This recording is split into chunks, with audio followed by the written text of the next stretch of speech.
Привіт! Якщо ви вже налаштувалися вивчати англійську, але не знаєте, з чого почати, то це відео для вас. У цьому відео ми розберемо такі теми, як займенники та дієслово to be. Взагалі, що це таке? Почнемо із займенників. Займенники взагалі це такі маленькі слова, які відповідають на питання хто, що, типу я, ми, ви і так далі.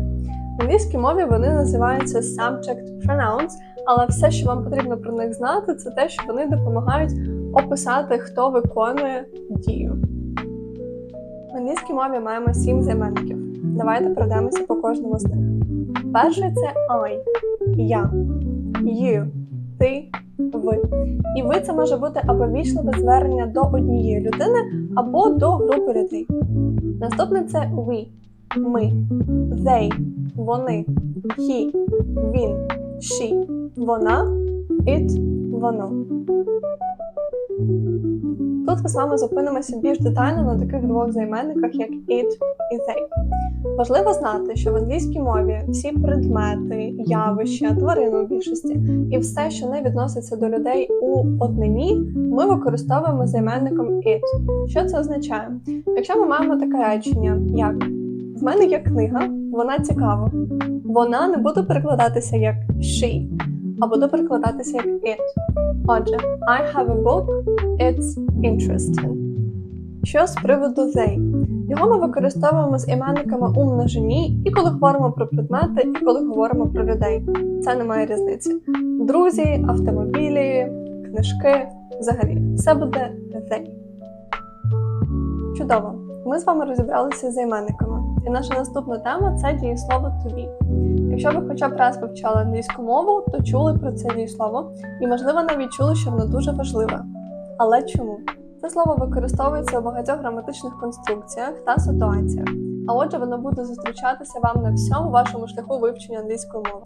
Сьогодні я розповім вам про найважливішу, а отже, базову граматику цього дієслова, яка допоможе будувати вам прості речення, а також знадобиться у вивченні граматики у майбутньому.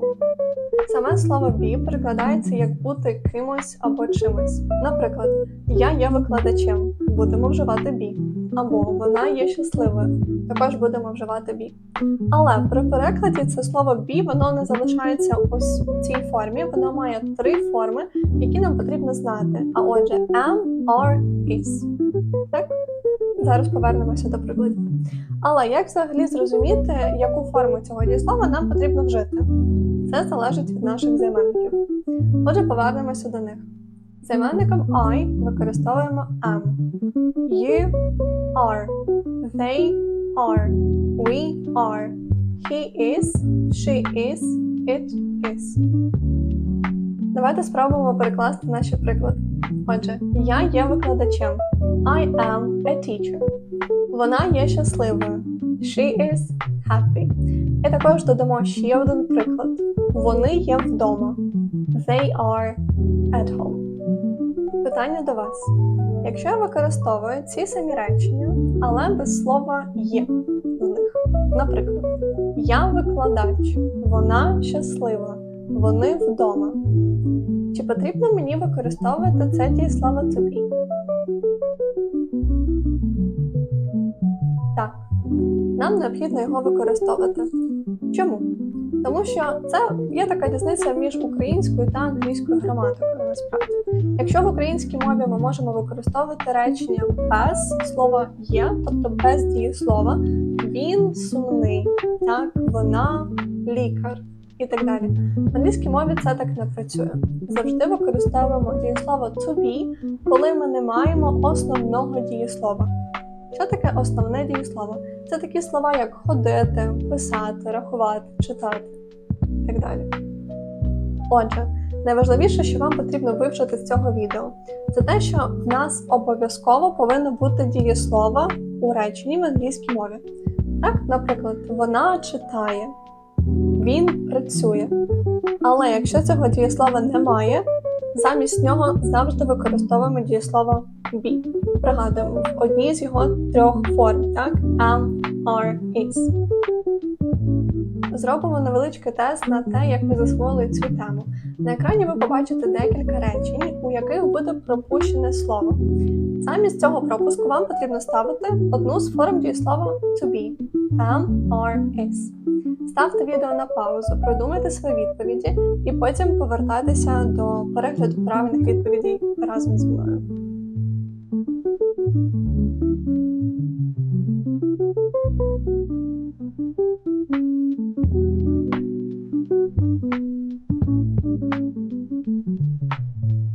Перевіряємо. He is sad. They are my friends. You are a good person. I am hungry. She is a designer. We are tired. It is important to me. Я сподіваюся, що ця тема була для тебе чіткою і зрозумілою. А для того, щоб ще більше впевнитися у своїх навичках, я маю для тебе ще одне завдання. Перекладай ці речення у коментарях, а я обов'язково перевірю їх і надам тобі правильну відповідь. Дякую за перегляд, став лайк і підписуйся на мій аккаунт. Це змотивує мене викласти другу частину, а також ділитися корисною безкоштовною інформацією з тобою і надалі. А також я викладаю індивідуальну англійську, тому запрошую тебе на свої заняття, переходь за посиланням у шапці профілю та заповнюй заявку на перше заняття.